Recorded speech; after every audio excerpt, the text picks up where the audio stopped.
All right, so the line 5, they have my favorite term, which is the strangers of consequence. Mm-hmm. The big thing with a line 5 is a lot of times people will come to the line 5 because they feel that the line 5 has the answer or the direction or the insight that the person is looking for. But in reality, a lot of times the line 5 does have that for them, but it's not what the person coming to the line 5 wants.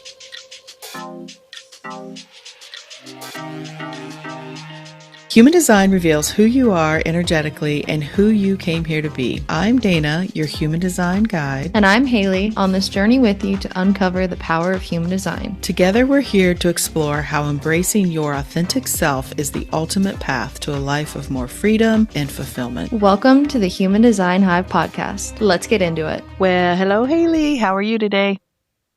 Good. Hello. Good to see you. I feel like I haven't seen you in so long. It has been over a week. A little over a week. Which for us is very long. I know. It's like we weren't really in touch this week. Not really. I know. A little bit. Been busy. It's been a busy time, but it's good to see you again. And we're continuing on our profile series today. We're going to be looking at the 5-2 profile. But before we start, I just want to very quickly mention that yesterday, as we were recording this, yesterday was the 14th, which should now become a national holiday of New King's Day, and which I participated in, and I couldn't stop thinking about it all night last night. Like, it was a really great experience because I live in Myrtle Beach, South Carolina, historically an incredibly heavily red Republican MAGA, some would say, yes, area district.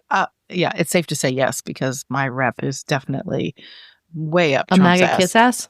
Yeah. And of course, a rocking chair with opinions? No, that's the governor. Oh, the governor. The governor. Oh, I thought it was about... No, that was about Governor McMaster. See?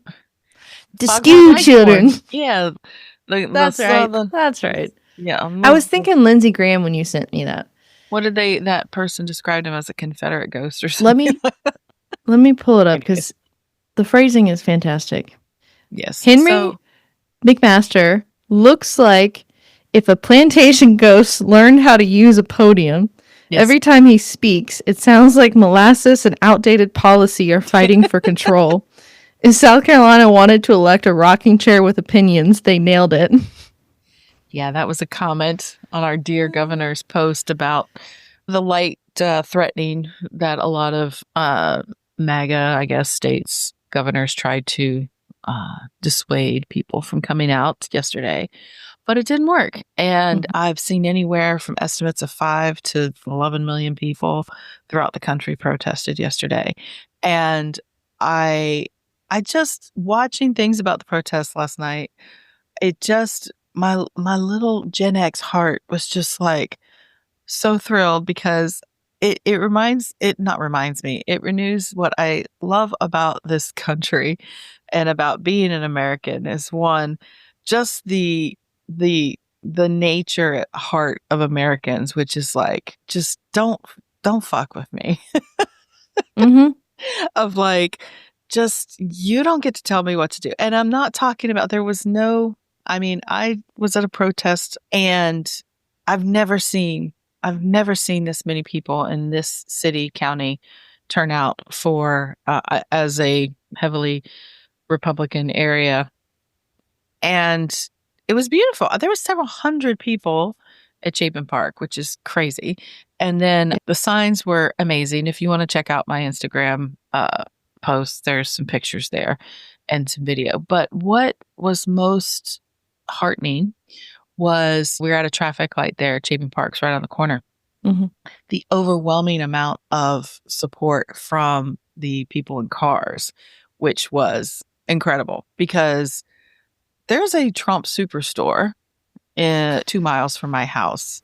that sells all kinds of Trump paraphernalia.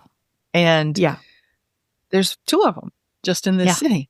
And to see the number of people that were honking and cheering and just in support of what the protesters were doing, I didn't have a sign, was just, it was great because, and I was trying to, and also the crowd, it was interesting. Not overwhelmingly, majority was white, obviously a lot of women, but it was a good mix, and older, which was also surprising. My age, older, and which I was trying to talk to Lakeland about it, and she was like, "Wait, are you shitting on me and my generation?" I'm like, "No, I'm not shitting on you. Jesus Christ, Lakeland, you're here. That's great." But I just noticed that, and I think it's because, and I tried to explain to her that my generation, I was born in 1970, and we come from the experience of an America, even though it was post-Vietnam, we come from an experience of America as, well, better than it is now, in the sense that there was still a measure of respect for the Constitution. There was decorum. There was respect for a lot of things. And, it wasn't perfect. It's eroded over my lifetime. But I also realized that people her age, possibly even your age, this Trump is their experience of what an American president and an administration looks like. Because, she was 11 years old when he was elected. And so, so Gen Z's experience of what American politics look like. She didn't really get Obama. Yeah. Is not good, and it's understandable that we should all be just pissed off about everything that's happening now. But, like my generation, we were the parents, or we were the children of baby boomers, but also maybe people that were in the Vietnam War, or started marching in the civil rights movement, and just have this. I've always had this like core sense of obviously honoring the individual, but just what the ideal of what America could be and can be, and that we were looked on as the country that you would go to when people like him are fucking things up in other countries, And it's a little scary when you think, holy shit, who's going to help us? Nobody's going to help us. We have to help ourselves, because there is no other America out there to come and help us defend ourselves and defend our rights. And so, America's not perfect, but I just loved seeing millions of people come together, and there was no violence. There wasn't much pushback either, even at the big old parade in Washington, which was so sad. But it was a good moment. I think it was a historic moment, and I think it's the first of many to come. And if anything, you could see it on the president's face at his own parade that he was not happy. So I saw one photo on Substack that I haven't looked into further if it's real, but it was like a photo of the parade going by, and the stands were absolutely empty. That's true. The caption said something like, "This is apparently the image that the president wants removed from the internet." And then it was like, y'all know what to do. Yeah. No, I saw some of it as it was happening, and it was sad. But anyways. One more thing. I also saw another tweet that it was like, apparently at one of the press conferences, Caroline Leavitt was like talking about that they weren't going to, the DC or whatever wasn't going to have a pride parade because why would they do something for 7% of the population or whatever? And then the tweet's like, so instead they're throwing a like $120 million parade for one man's ego. Yeah, right. Which is one of the signs I have on my Instagram post was about, I'd rather have my tax dollars spent on funding Sesame Street than funding a 79-year-old's birthday party. Yeah. But it's like that money they spent on the parade could feed every veteran in the U.S. for 4 months. It's $45 million is what they say spent on it, but I don't know. Although one person did point out that Was Doge reconciling how much they spent on it? No. What we paid for and what they got, if you look at it, you wonder. Some people are like even speculating where that money actually went because it didn't look like a $45 million parade. But anyways, so I know that's not what everybody came here to listen to, but I don't, I wanted to say that this is our podcast. This is where I have a voice, and my voice wanted to stand out in support of No King's Day. I am appalled by the affront of our rights that are happening right now. I'm appalled at the president's decision to send Marines into an American city. I'm appalled by the just disregard for American structures and the Constitution, and I stand on humanity. them. And people's humanity. And that's not America. And I am encouraged by what I saw yesterday that I'm not alone. And yeah, the majority of people are waking up to that. So anyways, okay, so let's move on. We have been doing a little profile series here because we love talking about profile. They're fun. It's fun. And I know you all like listening to details about profile, your profile, people profile, because it's such a great way to really start looking into the whole human design system, because profile is the closest thing, I think, when people are like looking up their Enneagram or their Myers-Briggs or any of that stuff. They're trying to understand themselves, which is why we come to human design in the first place. And then you may have looked up your astrology, your birth chart, your zodiac, all that stuff. You're like, yeah. But when you get to profile and human design, you're usually like, damn, that is the most accurate shit I've ever heard. I wonder what else there is. Shit. Yes, I think I had that exact experience. Yeah, I think everybody does for the most part once they really like look into it. And so there's 12 profiles in the human design system, and we just decided, you know what, we've kind of touched on them before. We've done the individual profile lines. There's 6 of them, but the actual profiles is a combination of those 6 lines, and there's 12 profiles. So Haley, take it away. Where do we get those profile numbers from? Yes. So you can get them when you're looking at your chart. You have your 2 sets of numbers on either side. And so to find the first number of your profile, the first line of your profile, you look to the right side, which is black. Black I question it every time now. It's black. And so you're going to look at the top 2 planets, top 2 numbers, which is the sun and the earth. And then you're going to look at the number that's after the decimal point. So it's going to be your gate, decimal point, line. And that's true for all of them down the chart. But for your profile, it's the first 2. And then to get the second line of your profile, same thing.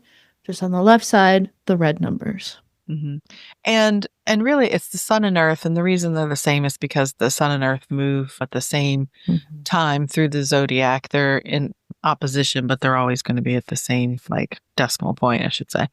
Whether that's even necessary to say or not. But so the profile lines themselves, as we said, they're that decimal point after the main gate number is where the gates themselves in human design are the correlation to the Chinese I Ching. Because in the I Ching, there are 64 hexagrams, and in human design, there's 64 gates. And these in the I Ching is really just this like thousands of year old divination system that it was used to kind of gain answers or to, because there was the old way of doing it, like you're throwing coins or you're throwing sticks, and it would give you a certain pattern that you would like know. This is a really bad off the cuff description of working with the I Ching that would let you know where to look for your answers within the I Ching and the hexagrams. But Is really, I Ching, because like I remember, so I watched the Three Body Problem, the Netflix series, and she has they literally had the I Ching in one part of it. I was like, oh my god, I kind of know what that sticks. is. Yeah, quite Yeah, often it's sticks. How the sticks fall. yeah. How many But then, broken like, lines or unbroken lines. Yeah. I was trying to remember if was the thing with the I Ching like as above, so below, or is that like something completely different? What do you mean? Like there was something in it. It was like, and I maybe it was with the I Ching, but it was like basically like what was happening up in the stars as above, so below would be reflected like on the earth. But I don't know if I'm conflating that with the I Ching and it's something completely different. But I that's think in this moment of time, when you're asking me this question, 3 hours later, I might be like, oh, yeah, maybe. But I think it's more of a, that more like no, I zodiac mean, as above, so below, that's more like a universal kind of, I don't even say it's like, belief. yeah, I don't even know if that's in the Bible or not. I don't know. But it is a commonly held belief within spiritual circles as above, so below, meaning that I take it as whatever is happening out there is happening within. We were talking earlier about the macro and the micro, or it's a whole nother subject. But thanks for throwing that in there and throwing me off course. All right, it's my brain. Because I feel like I would give you, but no, I would not ascribe that specifically to the I Ching. Okay, But basically, sorry. basically the gates correspond to the hexagrams, and they're really the kind of like all of the expressions of the human experience, right? Is within these 64 gates or hexagrams. And then the profile line of it is more of the flavoring on top of that, of how that is going to express.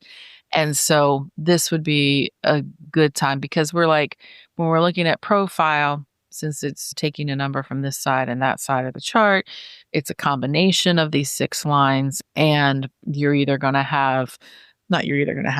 of them are a combination of what they call the upper and lower trigrams of the lines of the hexagram.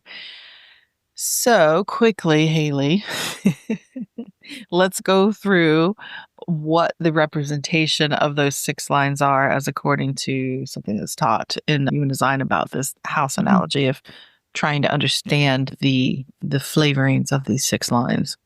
Yes. So it's a 2-story house in this analogy. Standard 2-story house. Line 1 is the foundation of the first floor. It's the base, the foundation, very sturdy, rock solid.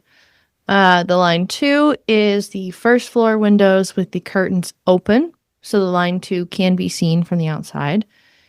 The line 3 is the staircase up to the second floor. It's very transitional energy. The line 4 is the second floor, the base, the foundation of the second floor. So it's the second floor because it's a little more personal, where you typically have your bedroom. So it's a little more relationship, relational. Thank you.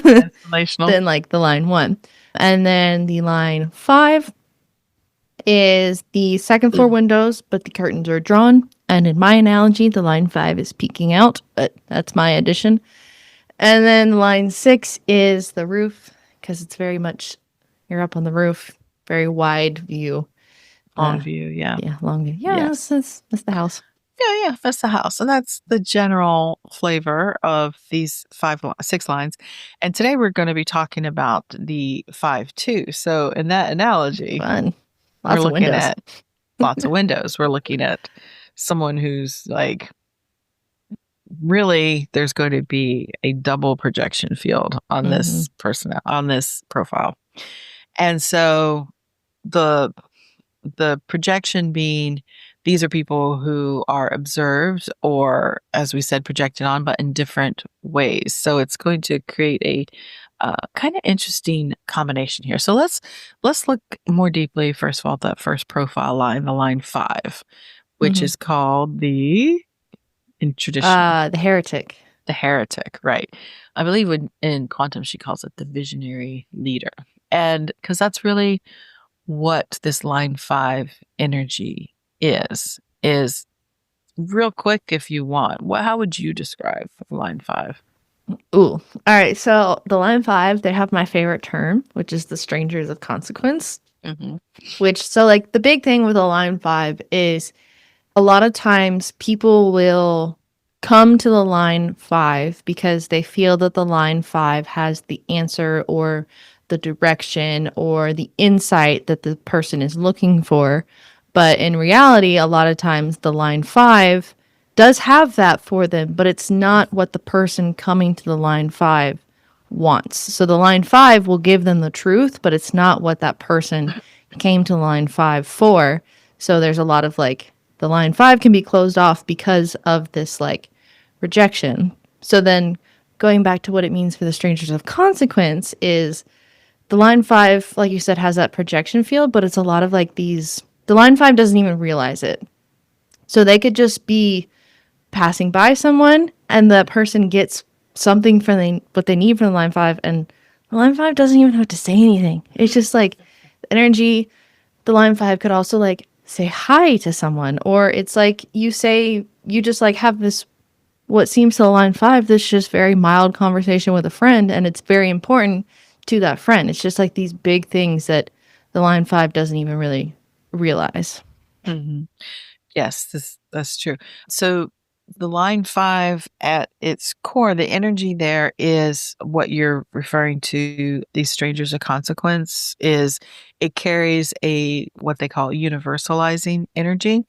And I don't know if I've mentioned this before. We've done the 3-5. I think that's and the 5-1. But it is, they say one of the culmination of the whole hexagram comes out in the line 5 because it takes the input of the lower trigram, because like the line 1 does the deep research and the line 2 is the natural, which we'll talk about in just a few minutes. The line 3 is experimenting. The line 4 starts sharing what it knows with the community, but the line 5 is the one that brings it out broadly and universally. And line 5s in general are known as people who have very innovative ideas. They come with very practical yet innovative solutions to things.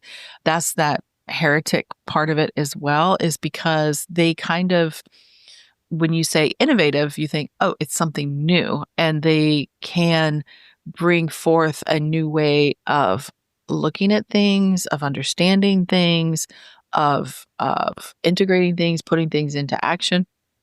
And that a heretic, what we always associate heretic is usually with the church, was someone who bucked the norm and said, It was a new thinker. let's look at it this a different way, and printed the stake. And so, like you said, because they carry this innovative and this problem solving and solution kind of energy with them, whether they're aware of it or not, they have what they call very seductive energy, and that it draws people to them. And as you said, that in turn can draw people to them that think they have what they need. And that's the projection that gets put onto them. And those could be negative or positive projections.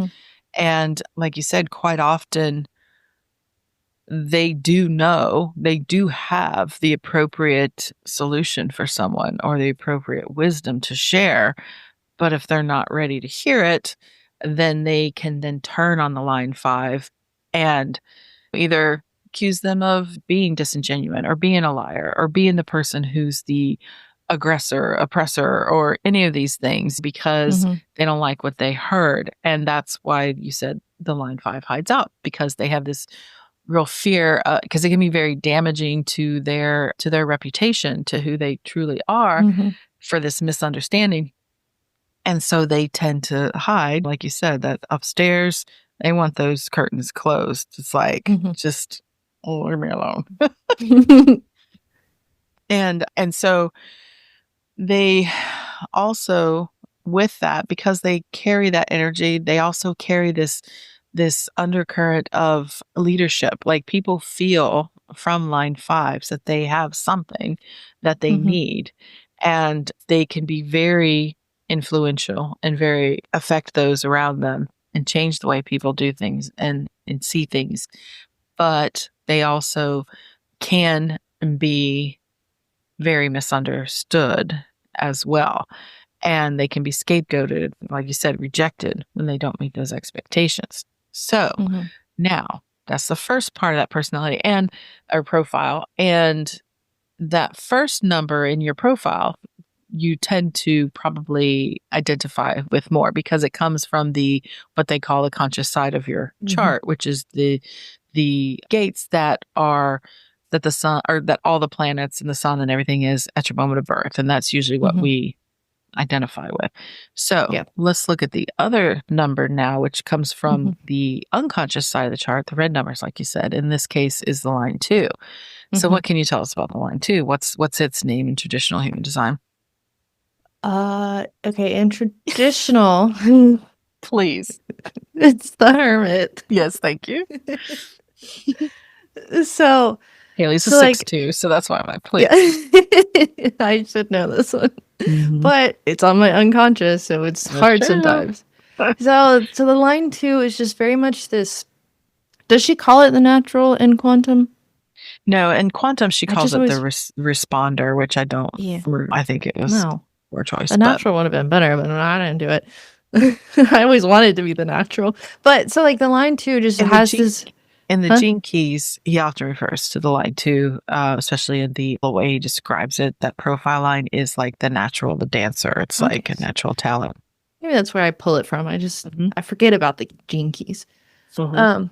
But so like the line 2, so the lower trigram is kind of all about how you learn things. So the line 2, the way that the line 2 kind of learns things or gains knowledge or however you want to phrase it, it's just this very much like this natural kind of experimenting, but it's very much just like the line 2 doesn't realize what they're necessarily Yeah. good at. It is through doing, but it's like not through effort or through studying. It's just Yeah, kind it's of just like, let's give it a go. yeah, and I don't know how to explain it other than just like you'll try something and it comes to you naturally. Well, I would say it's like the difference, I think, and if you look at it, it's between that 1 and the 3. 1 I is know. very studying and 3 is like very like hands-on. Is that the 2 will, I think, really only be trying and doing the things that it feels drawn to, Mhm. that it might be good at. Yes. Whereas the line 3 wants to try everything, like get into everything, break it, take it apart.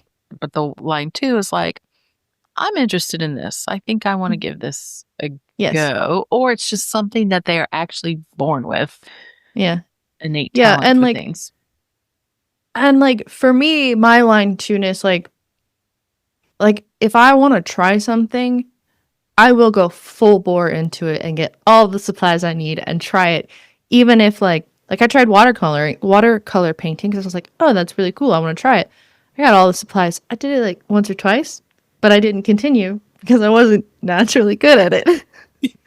But crocheting, like I tried it, I got all my supplies, I loved it, and I still do it because I was just like I made the first Took to it one. naturally. Yeah. Yeah. So it was was like easy. I continue on with it. Yeah. Yeah. And that's as part of it is it has these natural gifts and talents it's going to be drawn to. And did we said the traditional name? Did we say the traditional name? Yeah, The the hermit? hermit. Okay. Yeah. The hermit. And it gets, when we talk about an analogy, it's on the ground floor. It's inside. It can be observed. The windows are open, Mhm. but it's not looking for attention. Like Mm. the line 2 craves solitude because they need that time to basically go into their natural, what it is they're interested in, what they want to uh, perfect is a word we use, but really building on those things that they enjoy and that they're good at. And it's they really do like to hide away. And that Yeah. line 2 part of the person of the profile really doesn't care to come out. But what's interesting, about the line 2 energy and the way it differs from the line 5 a little bit is that it wants to hide. It has no desire to come out into the world, whereas the line 5 knows it has something to share. It knows that there's things that want to be brought out, and it can feel that energy in a way, but it's hesitant because it's afraid of being It's been burned. misunderstood. Yeah. Where the line 2 is like, I don't really care. Like, It's like, I want to do my own thing. I don't know what y'all think is so special here. Like, Exactly. I'm just sitting down my couch crocheting. Like, I don't know what your problem is. I got nothing to offer you. But the more the line 2 tries to hide, it builds its energy as it is doing its thing, that it then, if it hides too long, people find them. It just, they get drawn back out again. And they get called out by others when their gifts are recognized. But they need that time away to access what that inner brilliance is, what that talent is. And so with the 5-2, you can see how it is, it can feel that it has that leadership energy, and it knows it's something. But if it's not spending its time to dig into its own process, it becomes this conflict of knowing what it is they're here to share. And it's something that now with the 5-1 we talked about before, it's here to bring out all the things it's learning, studying, knowledge, like they're a real resource for information. Whereas the 5-2 is like, when they don't recognize their own gifts and talents, it becomes a struggle to then know what it is they're here to share with the world. And so what I always say for people who are line 5s is that it's incredibly important to really have a solid understanding of who you really are, so that when these projections are put upon you from the outside world, if it's something that you can actually basically answer that call with or not. And it could be a little more difficult for a 5-2 than a 5-1, because it's like it has to spend time even more internally to know what it is that is its natural innate genius that it needs to share with the world, right? Yeah, because like I think truly the line 2 does not know what its gifts are, because they are like a lot of times so natural, and being on the unconscious side, it's so much harder to recognize. Right. Yeah. Because we always say but working with people with human design and everything, especially with the line 2, but a lot of times when people come to me, this is the kind of thing they're looking for. It doesn't matter what their profile line is. It's like, what is it about me and that is special, or what do I am here to share, or what is my purpose? And I know from experience as well, it's usually the thing that's right under your nose that you do so naturally, and you're doing it whether you realize it or not. And then when you can shine the light on that for somebody and be like, well, yeah, this is like totally your gift to the world. Like, and they're like, oh, well, really? Because that's so easy. And we all do it. And I'm not even a line 2, but it's especially hard for the line 2. So there is this double projection field, as we said, and it just expresses a little different. Line 5 can be a lot more public. The line 2 is a lot more private. Which is so interesting when you look at it in the analogy. Like 5-2 is, like you said, so public, yet curtains are drawn, whereas line 2 so private, yet the curtains are open. So it's like, yeah, it's even pulled further into public contrasting. life. Yeah. It's definitely pulled into public life. And so this profile is full of projections, a lot of pressure there from the outside world, but also a lot of potential there, because they're here to offer practical solutions. They're here to solve real world problems for people. But they also move through life with this natural genius that is only there on their terms of when to share and what to share. It can't be forced. Which also kind of like, I want to bring up the other point that we say about the line 5s is like their mic drop moments. It's like they say what needs to be said, it's changing, and then they dip out. They're like, all right, y'all take care of it. Yeah, which the line 2 would be okay with, for sure. It's like, Yeah, let's say that a lot of times about line 5. It's not always like meant to like hang around. It can overstay its welcome, they say, because it's meant for a specific time and place, information, something somebody Mhm. needs or experience or insight. And then, Mhm. like you said, it's not like the line 4 where it's building networks and communities with people. Like it is, these are people that can stand on stages. These are people that have this potential to be highly influential on a global even stage. Doesn't mean everybody in line 5 is going to be some kind of global impact, but it just means that that line 2 is going to try to be pulling you into solitude all the time, but you're really here to share what it is that what you're drawn to, what your natural Mhm. talents are. You're here to share what you learn from that and what your insight and wisdom is from that. So you have to be aware with that line 5, as I said, to know really who you are so that you're not always showing up for every call that is brought to you as like, Mhm. I need your help, or you're good at this, or there can be these things that people tell you you're here to help them with, but you have to know what it is you're here to share with the world. And make sure you're honoring that time alone, but don't spend too much time alone. Mhm. That's a real push pull there. And just remember that you're not here to solve everything for everybody. You can have a universalizing impact, but you're really here to bring truth and wisdom and leadership to people that are really actually ready to receive Mhm. it from you. And so it's not a leadership energy that leads like being available all the time. It leads by showing up like when it chooses to. And then it Mhm. creates a real powerful impact in that way. So when we look at profile, I think it's important to talk about the types as well, because it's going to show up a little bit Mhm. differently by type. And so we like to go through that in these episodes here about how it can express a little bit differently and how your profile, or excuse me, how your type can actually enhance how your profile expresses. So, first of all, we'll look at the generator types, sacral types. Mhm.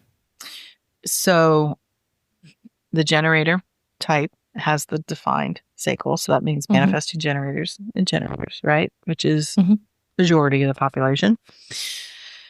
What advantage do you think they have here as a 5-2? Mm.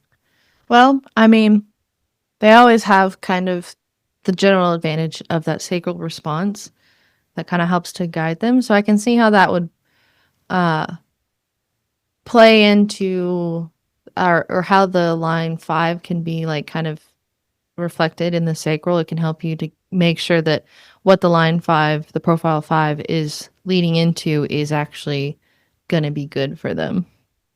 Good for them. And also, it can help guide them in responding to the correct people, for people that Mhm. are asking of them what maybe their talents or their time or their information, their Insight. wisdom. Yeah. To make sure that that feels good to them. And it's something that their sacral is saying yes to, Mhm. because, like I said, they can help a lot of people, but I think the sacral response is always leading the generator type towards the next step and Mhm. towards what is going to feel good to them and fulfill them. And Mhm. so that sacral response for that line 2 is going to be like, oh, kind of how you're not a sacral being, but your inner authority, splenic authority was leading you towards trying something else. And the sacral response here could help lead that line 2 in directions to explore. And then it can also help guide them in who is going to be available to listen, to hear what they have to Mhm. say, or who is going to appreciate what they have to share. Because most sacral types on the planet are unaware that they're sacral types. And so they are just responding to everything instead of discerning. And Mhm. that can definitely lead to a lot of people pleasing and burnout, because there's a lot of shadow here in that line 5 of people pleasing, because you're just like it's painful to be rejected, to be misunderstood, to have people project onto you things that aren't true about you. So you may try to blend yourself or morph yourself into a lot of different things that don't feel good to your core. And finding this information about yourself being a line 5 can be quite liberating, especially with that sacral response. You can be like, that's why it felt so bad. That's why I'm so burnt out, is because I have been overriding my sacral response. And I have been doing everything for everybody and trying to make it better, or just not being myself because it's scary. And so I think when you find out you are line 5 and you're meant to challenge people in that way, and you can trust yourself. Yeah. Trust yourself. Follow your sacral response and trust yourself that it's okay to say no. Good vibe check. Yeah. It's good to say no sometimes. So that's for generators, manifesting generators. For projector then, 5-2 projector. Triple projection. A lot of projection there, right? Yeah. Because what is the strategy of the projector? To wait for the invitation. Yeah, right. Recognition, invitation. Yes. All that means is that strategy is there to help the projector be guided to interacting with and guide, because they are meant to help guide and help others manage their energy, particularly sacral types. It means that your projector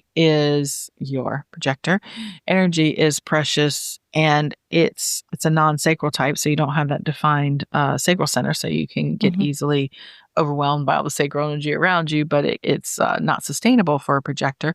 So basically, it's the recognition and the invitation is to make sure that you are interacting with the people who can appreciate your wisdom and your guidance.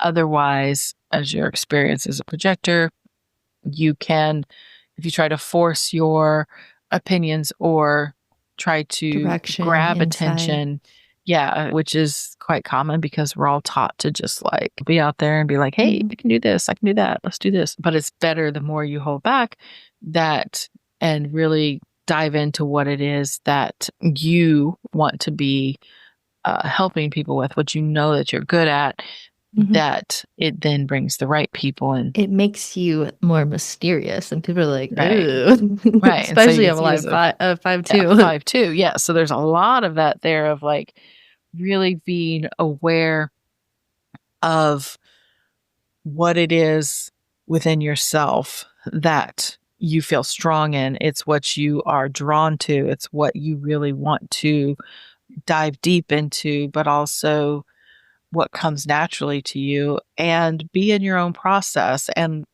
like that lighthouse that I always see projectors as, like the lighthouse there, it doesn't go looking for ships to warn or to guide. It just stands there and shines its light. And those who are looking to go in that direction find the lighthouse and are drawn in. And so same thing with that 5-2, then it could definitely be, if you are solid in yourself and you are accepting the right invitations being for things that involve your time, your resources, your energy with other people, interactions with other people directly, one-to-one kind of thing. Those are the invitations that you need to be solid in yourself to know if that invitation is correct for you or not. So we talk about the projection fields between the 5-2, line 5 and the line 2 have projection fields, and the projector kind of has projection fields. But I want to kind of ask the question / verify in my own head. So like the line 5 and the line 2 have things projected onto them, right? But then like when we say the projection field has a projector, that's like the projector is reaching out, like it's projecting out, right? So they're like contrasting kind of. Yeah, the name projector, I assume comes from the aura of the projector, which the voice said the generator aura is very big. And it's attractive. It draws people to it because it's drawing experiences for it to respond to, right? So that's an open and enveloping aura field, they would call it. The projector auric field, as you said, is more projecting out in the sense that the way they show it or demonstrate it in a lot of the text is the projector is able to get into the heart of the other person in front of them, and meaning that their aura is projecting towards the other person because they can really connect with that other person and know what it is that they need and how they can help them. So yes, so we were saying earlier about a projection field, but it's a little bit inaccurate in the sense that people don't really, I don't think really project onto a projector. I think it's a term that is kind of like how she's talking about the line 2 is a responder, which is what we refer to sacral response. But she's talking about the line 2 in this instant is responding to whether or not they're being called out kind of thing, a response. And in this sense, for the projector, that's at least how I see it. You may be a projector, disagree with me, but that's okay. I'm a projector. And Let me know. Okay.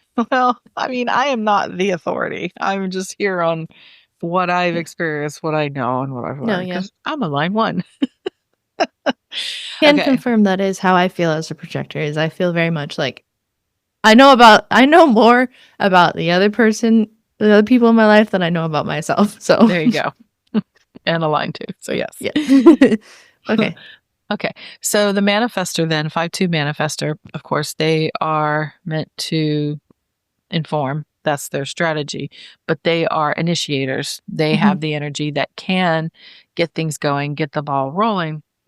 So in the sense of being a 5-2 Manifestor, it's going to be really important to be informing and letting people know the direction you're going because, as you can imagine, they probably won't get it anyway, in any way if you are not letting people know what you're considering, thinking, what you're feeling, what you're getting into, because they are going to be, in my opinion, projecting onto the 5-2 Manifestor and thinking they need to be this thing, but the Manifestor is like, no, I'm done with that. I'm over here now. That's old news. I'm over here.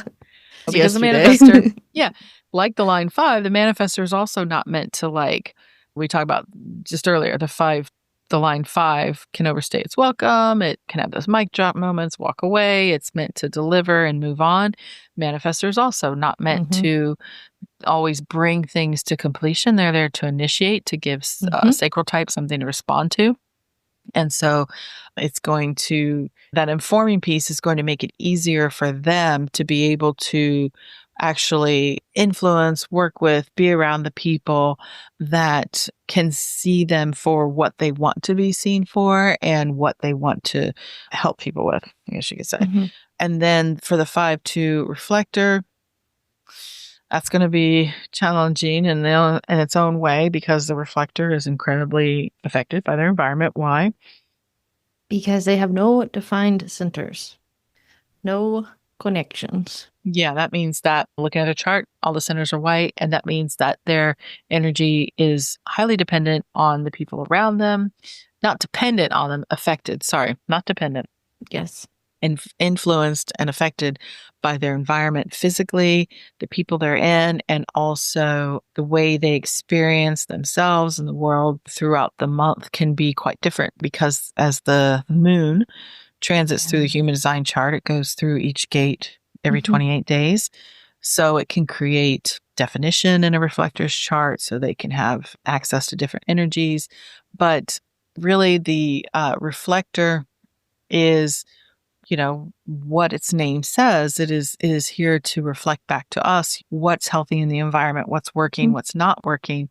And they can quite often get caught up in the people around them because they can see the potential in people and they can love that about people, and they can almost lose themselves in those environments, especially if they feel good. And so with this line 2 energy, line 2 energy is not about other people. It is totally about yourself. So you have to spend this time hermiting away from the auras of other people to really feel into your own energy, to know what your own talents, your gifts, your things that you want to be helping people with, what they are. And that can be particularly challenging for a reflector because they can get so tied to their environment. So every reflector, I would say, needs to have time and space in their life and in their calendars where they can be kind of in their own space. So they're not competing or being affected so much by the auras of other people around them. So, yeah. So those are by type. Yes. Yes. So we also like to share some real life examples. Oh, yeah. I forget about this part every time. Let me tell you, this is funny because I have a really hard time finding 5-2s. Oh my God, they're hiding. I mean, it was like, how would I know? It was like, and then if you look on certain blogs, you go on the websites, you try to find examples of people with these profiles, a lot of them are wrong, which is interesting because I saw multiple places. So interesting. I know. I found multiple references of certain websites with lists of celebrities of certain like types. And then when I would go and actually look them up in Genetic Matrix, which I trust is a pretty notable. And I'm not talking like slightly different between like a 5-2, 6-2. I'm talking like 5-2 and a 1-3. I'd be like, what? Where did that go? Or a 2-4. It was very strange that. And so when you guys are out there reading about on other sources, it's a good idea to kind of maybe really verify some of this in some ways. You can Genetic Matrix, you probably need a paid subscription for that, but it's not always accurate. You got to really double check it. That's a good like blanket statement for like anything on the internet currently. It's just I will say I also was looking at a book too that was listing people, and I would look them up and it was not correct. And I don't want to say what the book is because I don't think that's unfair. I don't want to cast shade. And people will say, well, maybe it's just the system they use to calculate or whatever. It's like, I don't know. I mean, but the math should be all the same math. It should be if they're math using is math. Kind of. They're using the right math. I mean, well, math. Generally, human design. There are people that say, "Oh, well, do you use sidereal astrology or Western astrology?" And there's a lot of. A couple of years ago, there was a lot of sidereal is just another system. There's lots of different systems of astrology, but I always say the voice that brought forth human design through Ra. Ra said that it was based on Western astrology. So that's what we're going to go with. So anyways. Okay. But it is interesting that it's the 5-2 that everything you were finding was so wrong. It like, it very much is like, it's so well illustrating the line 5.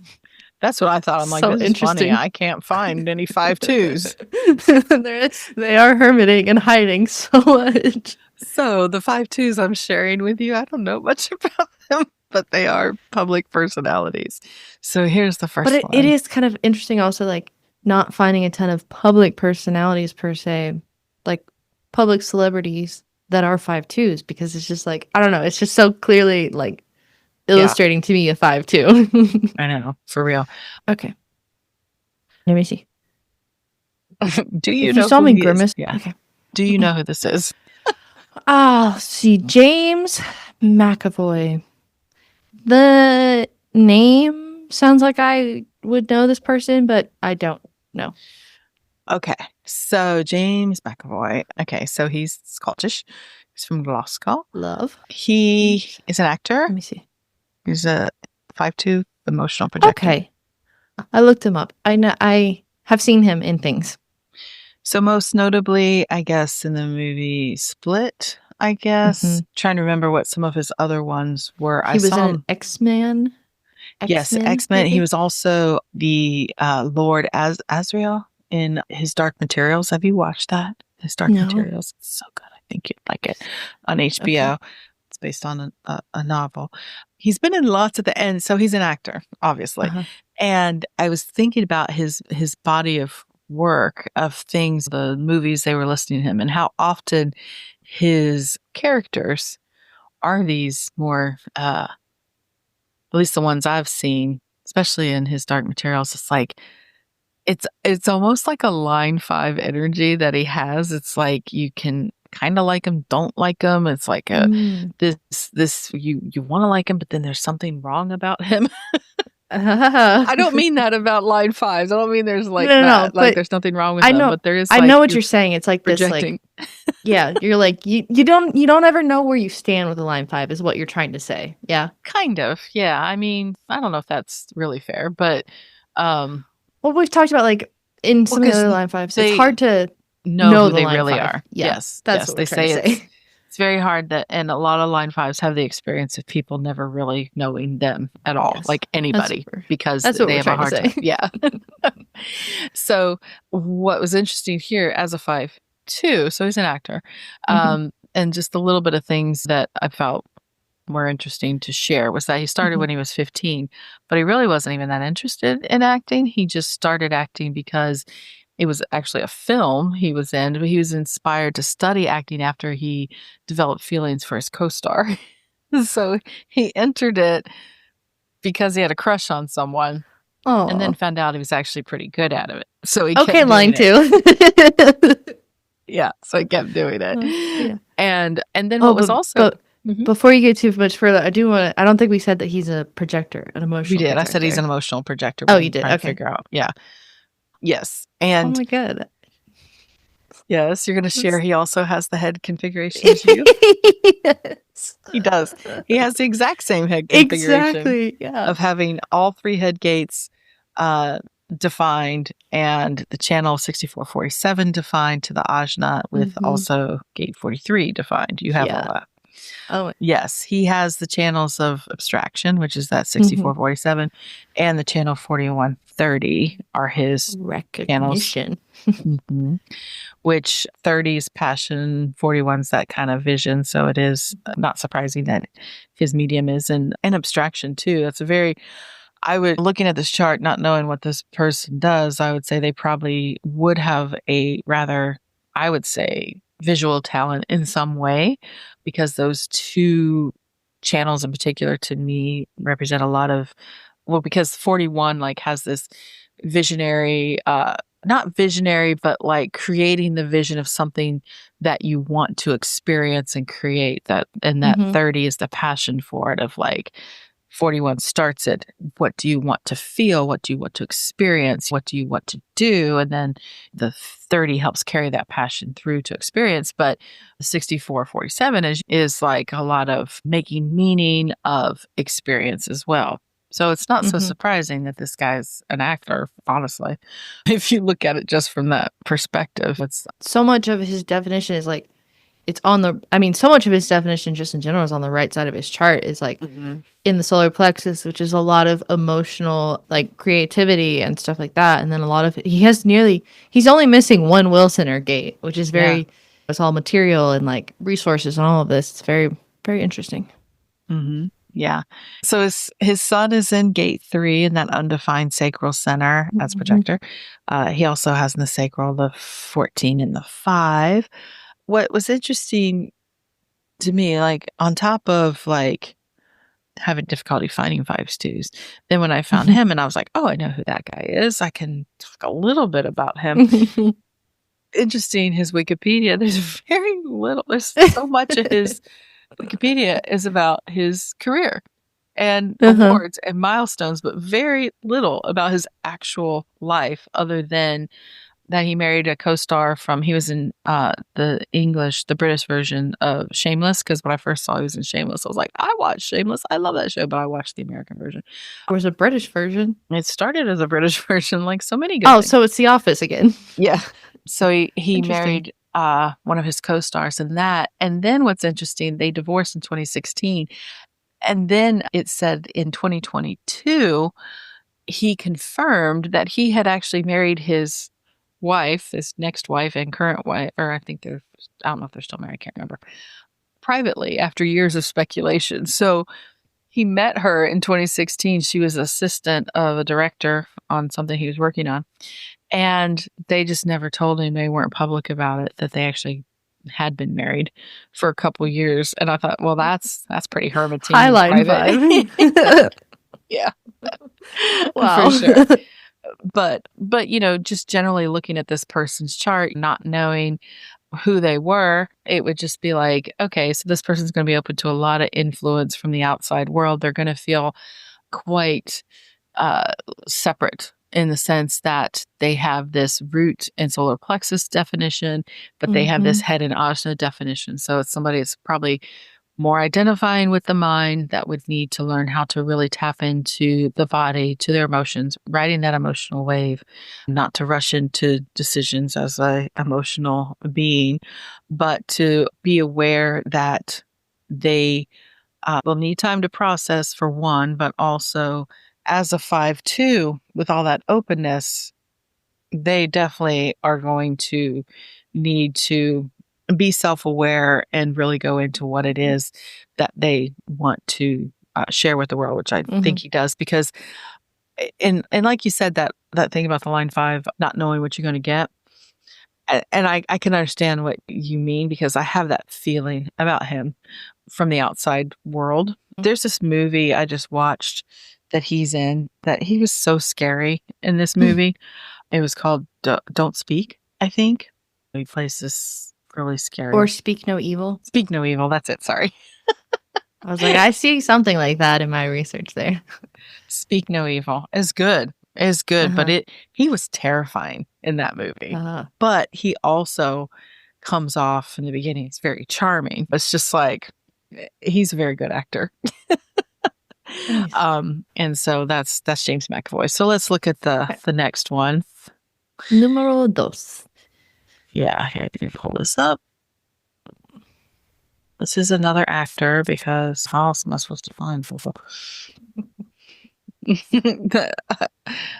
Oh, I was about ready to send it to me. That makes sense. Here we go. A well-known actor, this one. All right. But also, what do we really know? Mr. Robert DeNiro. Robert DeNiro. And what is his type? He is an emotional manifestor. That he is. He's a manifestor, which is interesting. And wow. There's a lot of definition in that throat, is there not? I mean, he's only missing 3 gates and he'd have Yahtzee. Yeah. And he has 1, 2, 3 defined channels off of the throat. Goodness. Yeah, of all his... 3 of his 4 come... Yeah, well, 3 of his 4 channels are connected to the throat. Wow. Yes. And so he's a manifestor, but he has completely open will center. His definition as a manifestor comes from the 1222, which is the channel of openness. And that's a very, it's interesting. So he's got the 731 and the 13-3. So those are both, 1333. Sorry, a lot of 3s there. There's a lot. Those are both voices connected to the G center. So they're like the 1333 is referred to as the prodigal. And so it's the experience, what was learned, like what the person, it's also, she calls it in quantum, like retelling. This channel is about what did we gain from the experience? What is the story we want to carry forward about ourselves, about the collective, about experience, all of those things. And then the 731 is referred to as the alpha. That is the voice of leadership. It is the voice of, it's where democracy lives in the chart, of the rights of the people, and what the people choose the leader, and the alpha, that kind of leadership is, that's where democracy is in the chart, is in that channel. And then the 63-4 is logic. So the 1222, though, his voice that makes him the manifestor is the voice of it's an individual voice. It's a very creative voice that is, it's in that individual circuitry. And it is very much the voice that has incredible impact when it's ready to speak and when it's called to speak. And Robert DeNiro is, several journalists consider him, of course, to be one of the best actors of his generation. And one had even said, I'm quoting here, that DeNiro was transforming himself physically, vocally, psychologically with each new role. And in the process, before our very eyes, reinventing the art of acting. And he, in 2016, received you did not know this, the Presidential Medal of Freedom from President Barack Obama. Oh. But when I was reading his book, like, I love Robert De Niro. I can watch He's Robert great. De Niro act in anything. But I know he's also a controversial figure, especially when it comes to his own personal life and his own personal beliefs. People especially have a hard time with him because he's rather outspoken in his beliefs. Hello, he's a manifestor. He has lots of gates in the throat. He has lots of influence. But he speaks out about what he believes in, for sure. He's very vocal opponent of the current administration. Very vocal. Also growing up in New York. He's from Manhattan. He's from New York. Yeah. He's grown up. He's 81 years old. Can you believe he's 81 years old? No. Yeah. And so he's known Donald Trump his whole life. Like, everybody in New York knows Donald Trump, and he's always been not a fan. But And a 5'2" from Manhattan, I think they're going to tell you what they what they think. yeah. Well, and if you look at his incarnation cross, he's left angle cross of revolution. Yeah. And so his sun is in that gate 4, line 5, and that's the Ajna gate there. 49 is the catalyst. It's revolution. It's also being solar plexus. And when he is true to his own skated principles, they call it too, his own principles, his own way he feels what's correct and what's true, and he's expressing that, and he can, with that channel 1333 of experience, bringing that all through with that line 5, it's like he could be a little polarizing to certain people because he's not going to back down about what he says and what he feels. And that's what he feels. He's also a manifestor, so his energy can be, when you're talking about aura types, they have this unfortunate naming in human design of the manifestor having a repelling aura. I know. I disagree with. It's not repelling, it's a more close to the body aura, because energetically, in order to get into action, into motion, a manifestor doesn't need other people's assistance. It's designed to act on its own, to initiate. It's a little more self-sufficient with that. Yeah, self-sufficient. It doesn't need to be attracting people to it. It doesn't need to do any of that. It's designed to kind of move in its own direction. And that's right. And so there's there's been lots of projections put onto him, because when he started his acting career, like I read to you that quote, that was from, I believe that quote was from the 1970s. And he was known as, like it said, he kind of changed the way people, not changed, but he was a different kind of actor than what was well known. He did it differently. He provided his own way of doing it. What was natural to him. And then there was this period of time that when I was reading his body of work, I'm like, man, there were so many quote unquote critics panned or flopped or whatever roles that he played. And I said, well, that's very interesting from that line 5 perspective. Or as a 5/2, he was still doing his thing. He was still acting. He was still doing the same things, but people had projected, I think, onto him the kind of roles he should have played and what he should have been doing.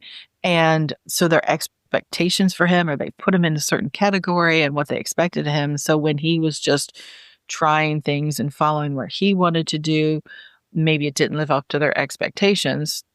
They burned him at the stake. They didn't like it. It's this nonsense. Yeah. And I also thought it was interesting that, because he's in like the Godfather movies and all these, he worked a lot with Martin Scorsese and Goodfellas. Yeah. And it said in 2006, he received Italian citizenship. This is funny. Despite oppositions by the Sons of Italy, who believe that he damaged the public image of Italians by portraying criminals. So that's pretty line 5, isn't it? Yeah. Anyways, so I would, again, looking at this, even though he's a manifestor, he still has that split definition between the divine head and Ajna. So it's a pretty easy split, though, that gate 17, if it gets defined, because he has a 62. I can help him with that. Yeah. All his centers line up, but are connected, and he can be a little more feel more Cohesive. Right. But with somebody with that much energy, especially in the throat, but with the open root, open sacral, open solar plexus, or not solar plexus, root, sacral, spleen, will center, I would know this person's one of their motivating or shadow motivating behaviors might be to try to prove themselves. Maybe they would be overworking because he could have some energy, but it moves in not some energy, but it moves in waves because of that emotional Variable wave. energy. Yeah. But with that undefined root, he's going to be under pressure to like get things done. He's going to be under pressure to prove himself. He's going to be under pressure to keep up with those around them. He could be responding to the fears of his environment and the people around him. So, and being a 5-2 to really, have to take that time to ground into who they are. The manifestor needs to inform, to get people out of their way so they're not interrupted when their creative spark comes. And so if he is overworked, burnt out, doing too much, those opportunities the correct opportunities may not arrive, and there may not be anything to respond to creatively. Although he's 81, he's still acting. He was just in that show on Netflix. I can't remember what it is. It's that 5-part miniseries where he's the retired president. Good. Can't remember when it just came out like a couple months ago. I can't remember it already. Where he is the former president. I don't recall seeing it shown to be on Netflix, so I can't help you. It's pretty good. So anyway, so that's Robert De Niro. So I want to get through this last one. Yeah, one more. I'm conflicted on this one, but like I said, I had very little to go from. We got what we got. And also, we did do a brief episodes explanations of profiles before in our earlier episodes, and I tried not to use people that we already talked about before, just in case. But here's one for you. Okay.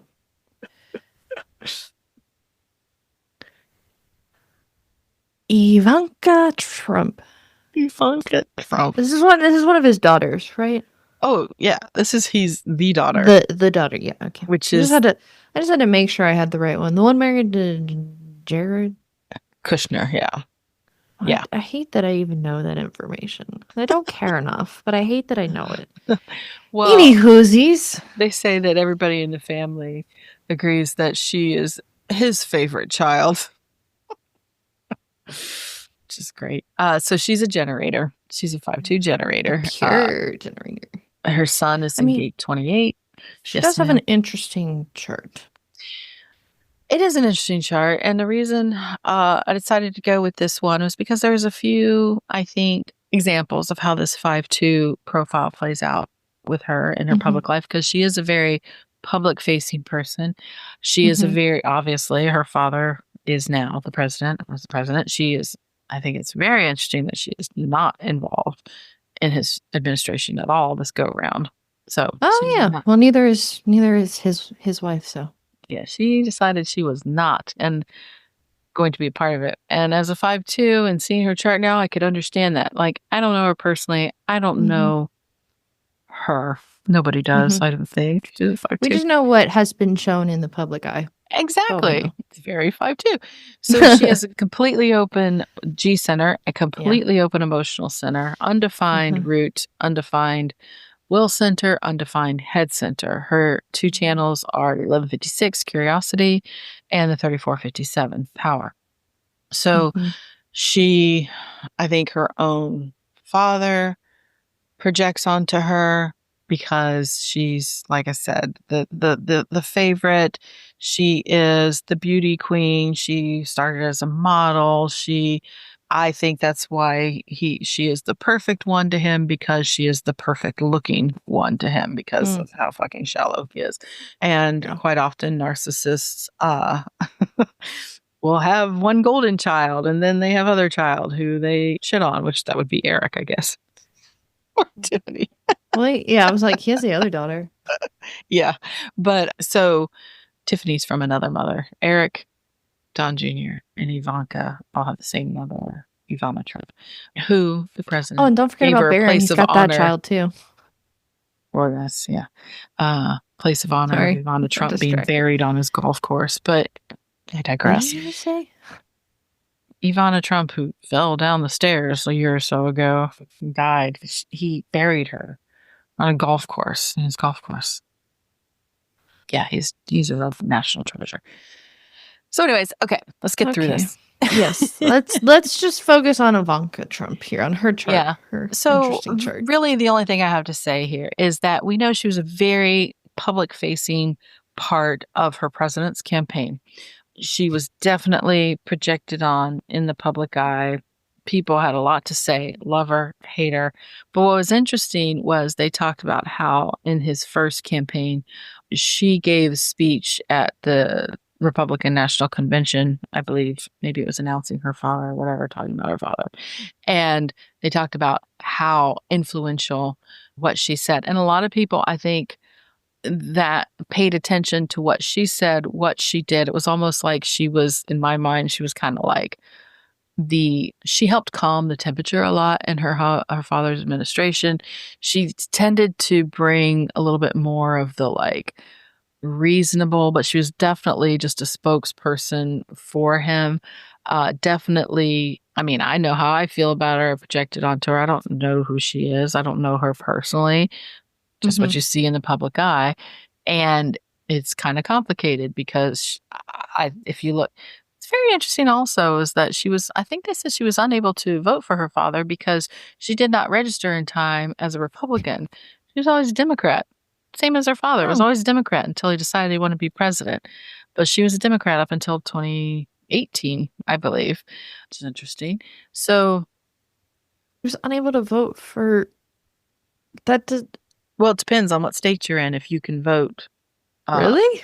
Yeah, like South Carolina is an open primary state, so you can vote Republican or Democrat too. But in some states, you have to declare a party and you have to vote for it. Yeah, it's America. These are stupid laws. Okay, interesting. Yeah, there's always a reason behind that.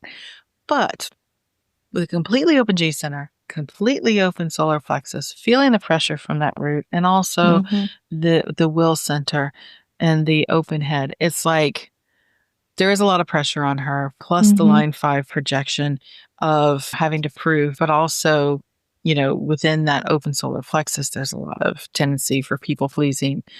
For the G center, there's this not necessarily knowing yourself, which can be very difficult with the line 5 and the line 2 to really understand what it is that you can stand solid in. And I would say a lot of times, even when you see her talking or when she's speaking, especially in capacity for her father, I always felt like she was smiling, but I don't think I always believed that she believed what she was saying.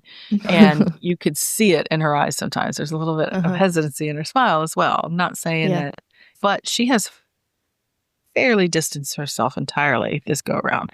She says she loves her father, supports her father. Of course, she's going to say that, but I think her actions are showing more than anything where she's at, which is nowhere near this administration. I mean, like, honestly, like, none of his family is around. It's very interesting. They're around. No, they're just the other ones, especially Don Jr. and Eric in the background, just raking in fucking millions and billions for their dad. I guess what I'm trying to say is they're not publicly around like they were the first term, is what I'm trying to say. I think we're so siloed on what we see because I think Don Jr. is still being a fucking dipshit about everything. But anyways, my personal opinions are showing. It's interesting looking at her chart how much spleen definition she has as well. Yeah. So like if she's living more in the shadow, like that's a lot of fear to be there. Well, she has that 3457 connection. That's her own power, personal power, knowing what to do in the moment. But you're right. Looking at the 32, 28, and 18 all being defined, that's 18. The fear there is the fear of authority. The 28 is the fear of not knowing that there's nothing worth fighting for, nothing worth living. It's like, what's the point? Gate 32 is the fear of responsibility and of being able to kind of live up to things. And so, yeah, you could see how those also fears would play into place as far as public facing roles and everything. But I said sacral power, but also the connection of 1156, that's curiosity. I'm sure she brought a lot of ideas to the table, probably still does, but Our sun is in that gate 28. The fight, not the fighter, gate 28. The game player, adventure, trying things. So anyways, I really don't want to talk about it anymore because I really don't want to talk about the shows. Yeah. So we'll wrap that up. But those are just some real life examples, public facing people with this 5-2 profile. And so wrapping up the 5-2 profile, really just understanding yourself, knowing that what you know about yourself to be true matters more than what other people are projecting onto you as what they think is your truth. You don't owe your energy to just everybody. You can be selective about it. Having personal boundaries and knowing what those are going to help protect you and your brilliance and what you have to share.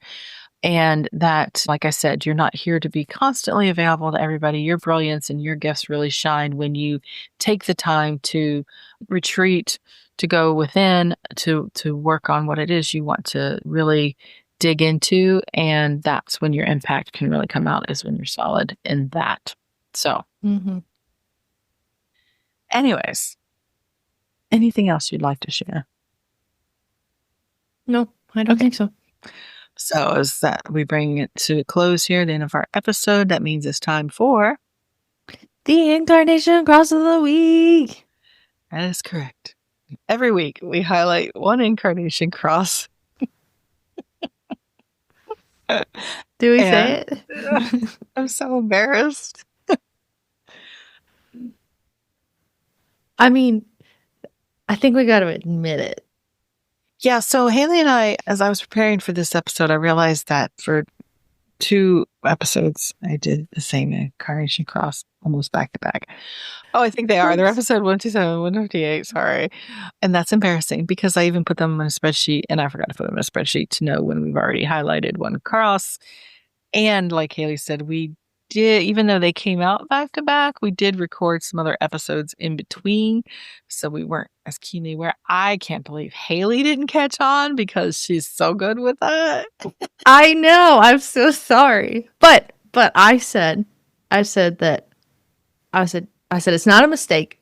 Source said someone else needs to hear this, so we need to do it again. So there we go. So we did. But we're not doing that this week. We're not doing it for a third time. No. So incarnation cross, very closely tied to profile because it also is derived from the sun and earth gates on your chart on both sides of the chart.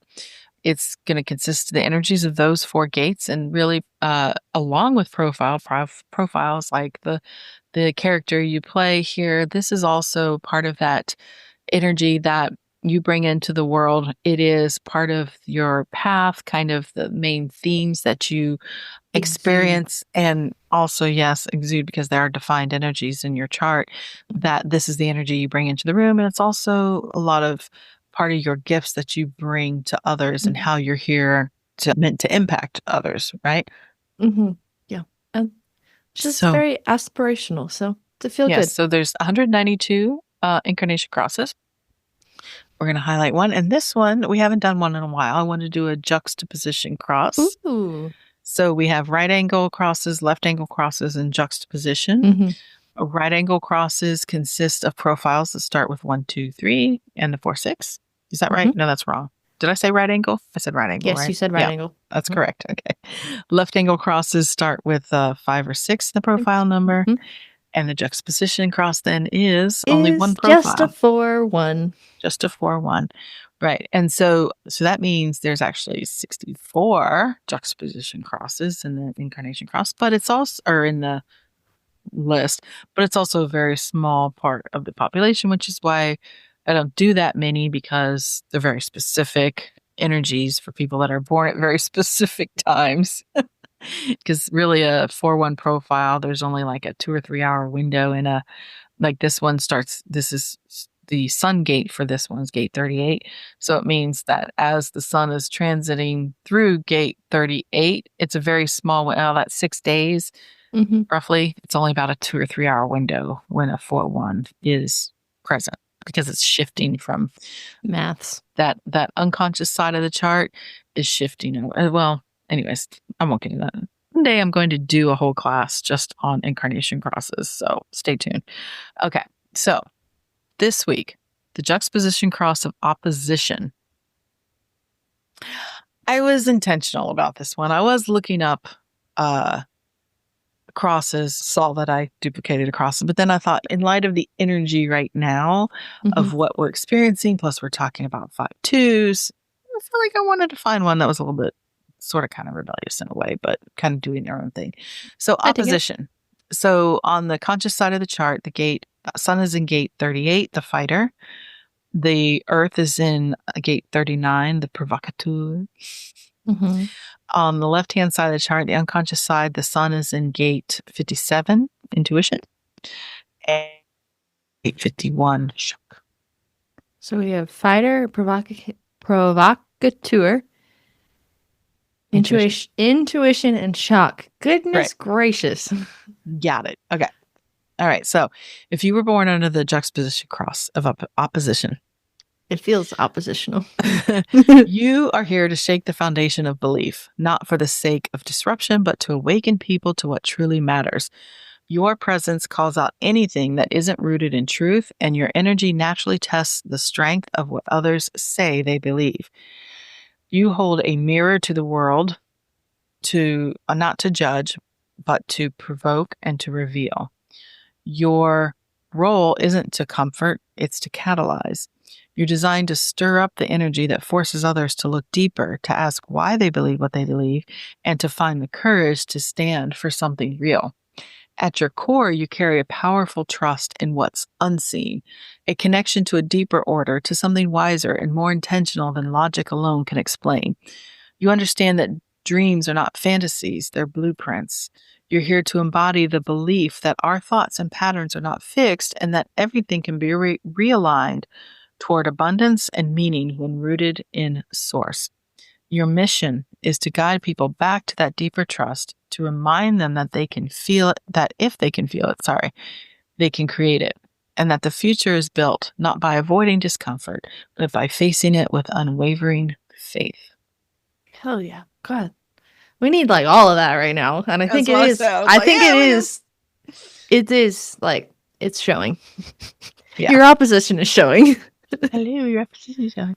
So anyways, so we will wrap that up. I just wanted a quick reminder, if you're still listening, means you like listening to us. And we thank you for that. And we invite you to our next community call on Wednesday, June 25th. If you're on our email list, you'll get the details for that as to where to show up online. And it's just an hour call. It's open to everyone. We'll probably be talking about profiles, the world, what's going on, your experience, whatever you want. It is what it says. It's a community call. It's just there for us to hang out and say hello, get to know each other. So we hope to see you there. Okay. But for now, until next time, Haley, I say to you, good day. I said good day. No. Yes, but I bid you adieu. Till next time. Bye for now. Bye. You made it all the way to the end of today's episode, so you must have liked what you heard. If you did, make sure you subscribe so you never miss an episode, and perhaps leave us a good review. And if you know someone who wants to dig into all things human design with us, make sure you share the Human Design Hive podcast with them. We'd really appreciate it. Thanks for listening.